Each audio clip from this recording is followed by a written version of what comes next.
Guys, tonight we are going to be repairing a quilt. As you can see here, we've got a seam that's coming undone. This is an old log cabin quilt that my grandmother made the top. My mother quilted it. And this material apparently was a weak material or a low thread count, because just I'd say half of the orange ones are coming undone. So since I was going to go in and make a repair, I thought I'd bring you along with me.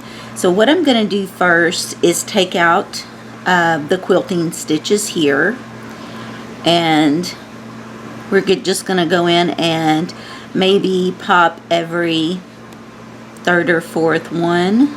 Just use your seam ripper and get in there. And let's see here. Get under here.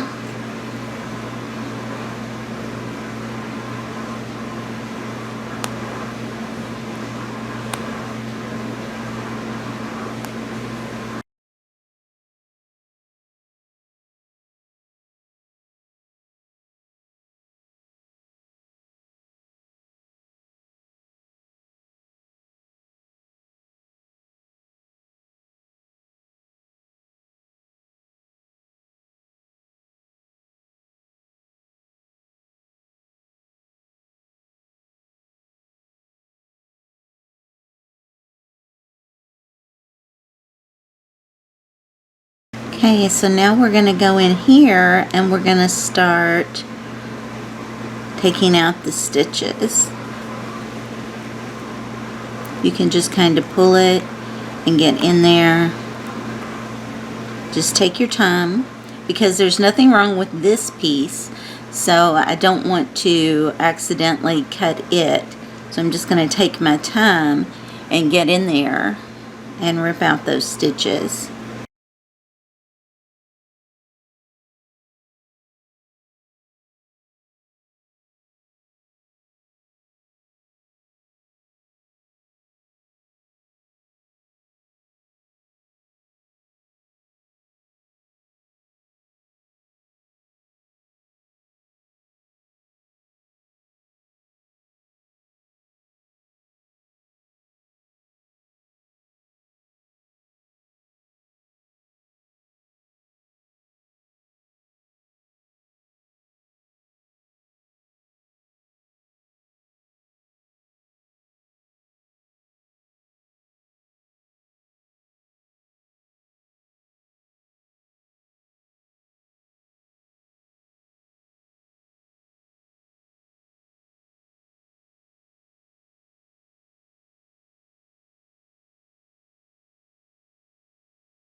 I'm not sure if you can see right there, but where the quilting is here has caught part of this. So I'm going to have to go into this piece as well and release that quilting.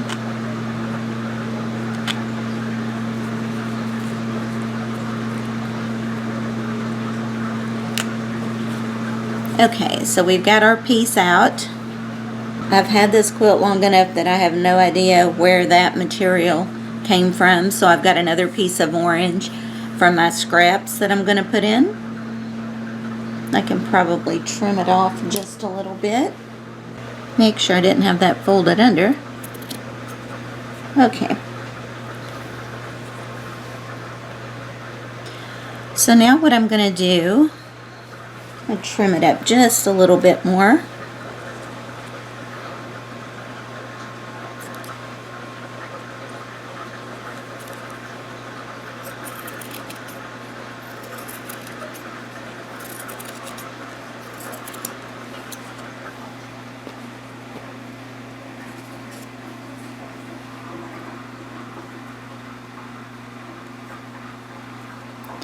Now you could take this to your machine if you wanted to take out just a little bit more to give you room to get in there and put your right sides together and put it under the machine and sew it.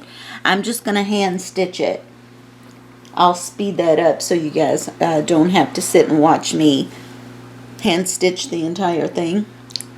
Okay, so I'm going to want to give myself a little bit of overhang on each end, and then I can go ahead and start stitching. Let me go ahead and open this up. I'm just going to leave that thread there for now. A little bit of a guide for me, really.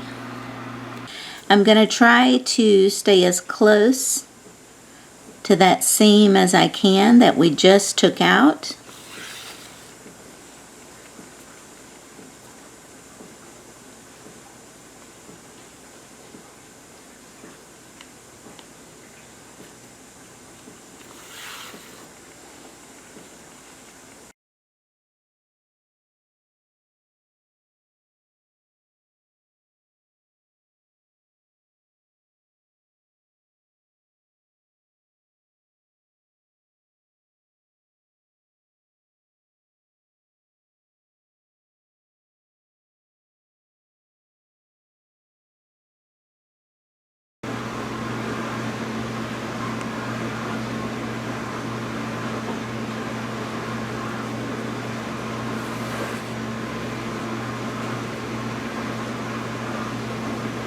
You can see I'm sewing right down through here.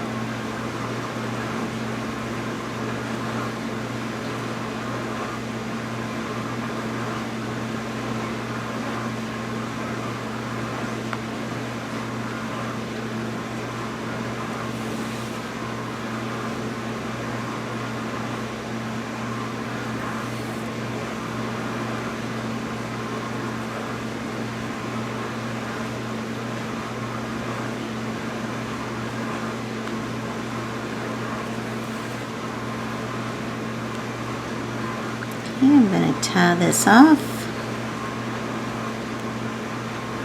Just going to make a few extra stitches.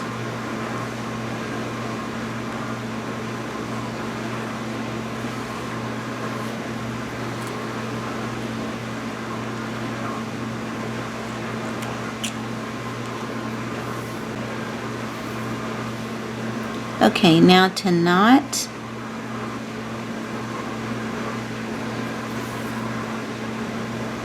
Okay, you've got your needle and thread. You're going to lay them opposite, right on top of one another, and wrap. And then pinch it. As you pull the needle, you're going to pull the thread down all the way to the end. And you've got your knot. Okay, now the next thing I'm going to do is fold it over. Just kind of give it a finger press. And at the bottom, I just want to kind of tuck this in for now. Just kind of see where I'm at. Same on this side. Just kind of tuck it under. Now what I'm going to want to do is go ahead and I'm going to put my quilt stitch back in, so that's going to hold that nice and flat for me while I finish. I've already got my knot. I'm just going to go in and come up. We're going to want to be about here. Okay, so now that I'm up, I can tuck that back in.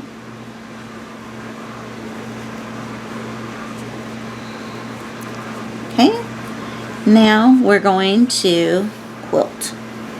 If you need pins, now would be the time you could put you some straight pins down through here. I'm not, it's small enough that I'm not going to do that. I'm just going to go ahead and start quilting.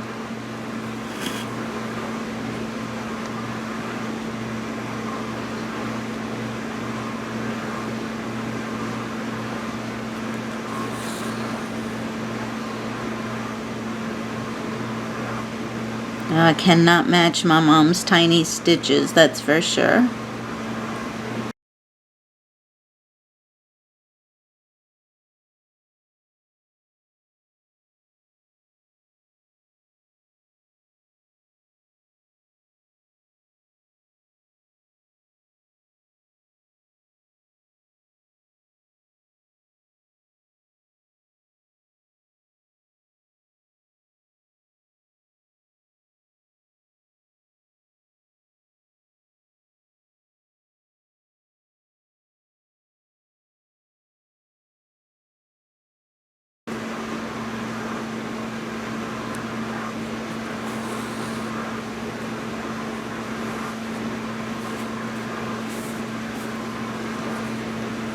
And now we're back at the end. Let's poke that back in. And now we have a couple of things we want to do. Where I took out some stitching here, I want to make sure that it is tied off well so that it doesn't come out later. So I'm going to remove a few stitches. Just a couple more anyway, right? Okay, so now I want to come down and make a knot as close to that as I can. I'm going to do it 2 or 3 times, holding that down. Now I want to grab my snips and cut. And we want to try to pop that through.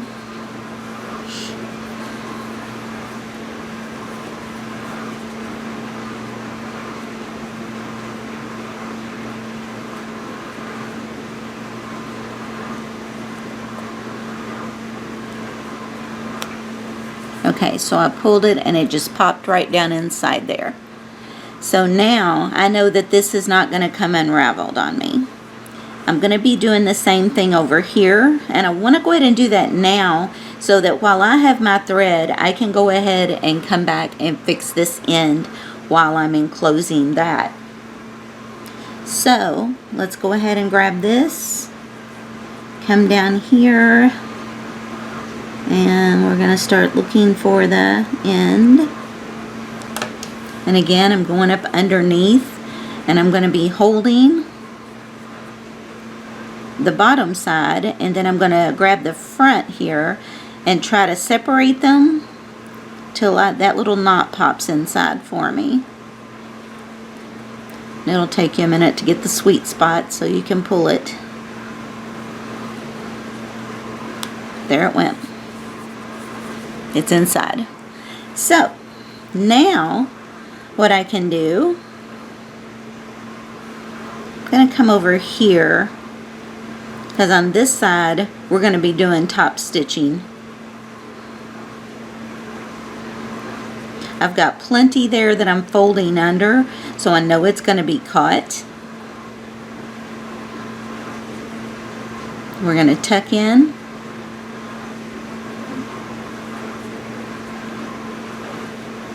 Now this, if I had a pin over here, I would probably pin that. I don't have one with me, so that's perfectly fine. Actually, you know what? I do. I have a needle. So what I would do is pin this, just so it doesn't want to slide out. Alright, now I'm going to pick my material back up.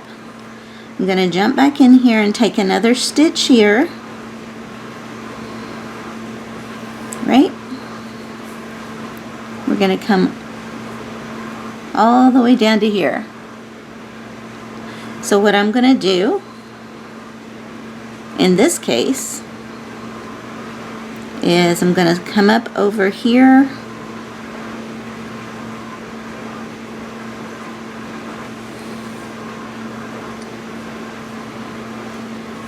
and I'm going to start quilting my way down, following the same quilting line as close as possible. Like I said, my mom's stitches are absolutely tiny.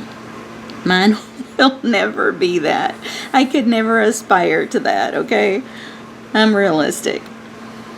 But I figure if mine are close to the same size, then that makes a difference visually versus tiny, then big, tiny, then big, you know what I mean?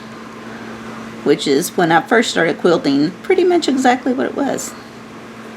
Not that I'm great now, but they're closer to the same length anyway.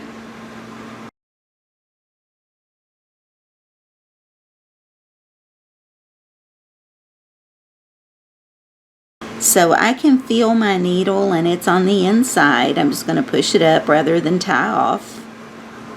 I'm just going to bring it up through the center here, through the middle of the batting, till I get right here. And I'm going to pull it out. So that thread is hidden in there. You can see on the back, it didn't come through. Now I'm going to work my way back up and come around and close this in.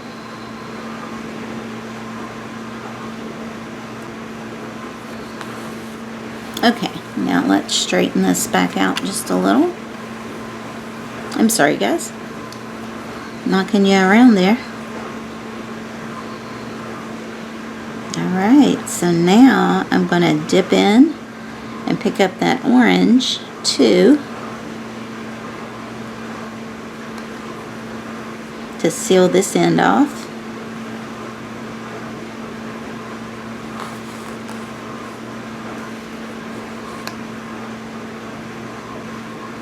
Down and back up.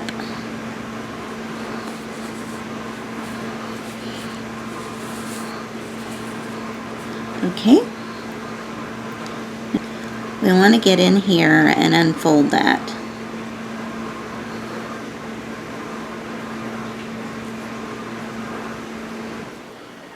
Okay. And lay that out here like this.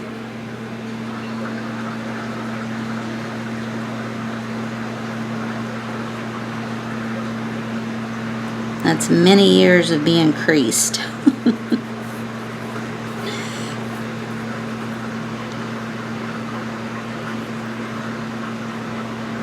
Now what you can do here, and again, we're going to try to stitch, hang on, gotta get that out of my way. Alright, I need that unfolded.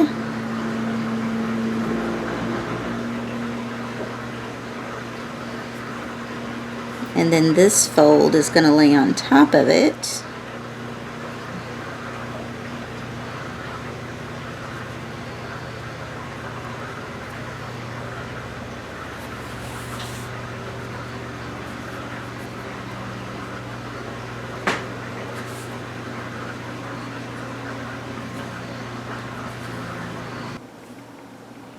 Now if you was working on a sewing machine, right here is where I would pin this all the way down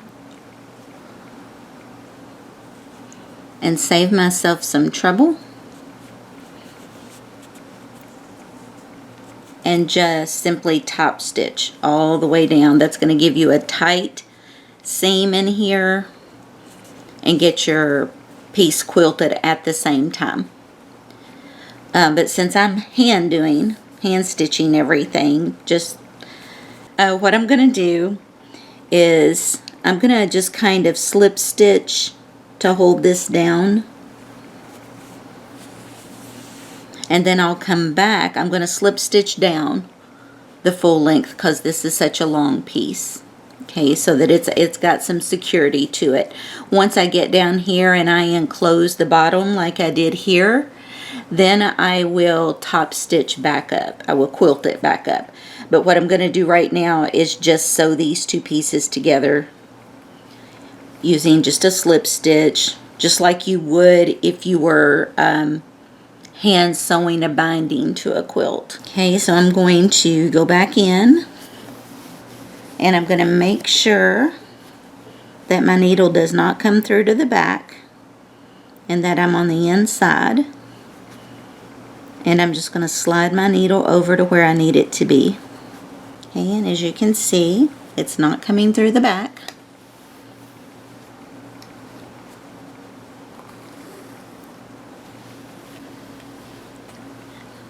Alright, so I have slip stitched all the way down, tuck that in at the bottom and come across. And now I'm ready to start quilting across and up.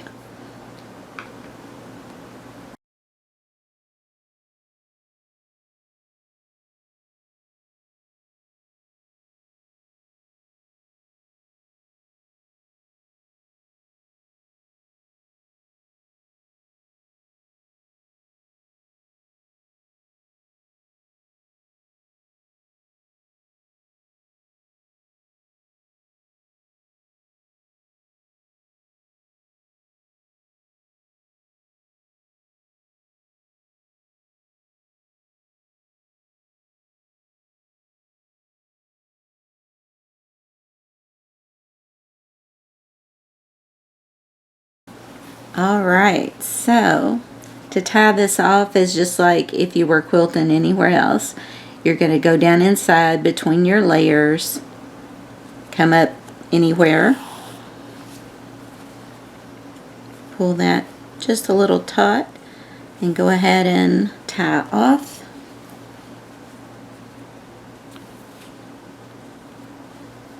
And get one more loop.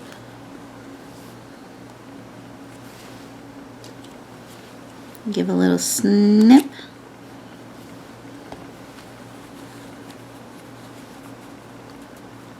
And then grab your spot and just pull till you feel that snap inside. And it's hidden inside between the layers. So there we go. We removed this where it was fraying so bad that it had already pulled apart, and was getting ready to do even more once we got in there and saw it was pretty bad. So it doesn't match exactly, but it is the same color scheme. And in this particular quilt, a log cabin, that's okay, because log cabin is your darks and your lights. I have seen log cabins that are scrappy where these don't match, but they stay in that same color range. So I felt good about doing this, and I had several pieces of this orange, so I'm going to be able to go through the quilt and find the others that I told you about and go ahead and replace those orange pieces as well. Just a quick video teaching you how to do your own quilt repairs so that you don't have to pay the high price of having someone do it for you. Alright, I hope you guys have a great week, and I'll see you next week.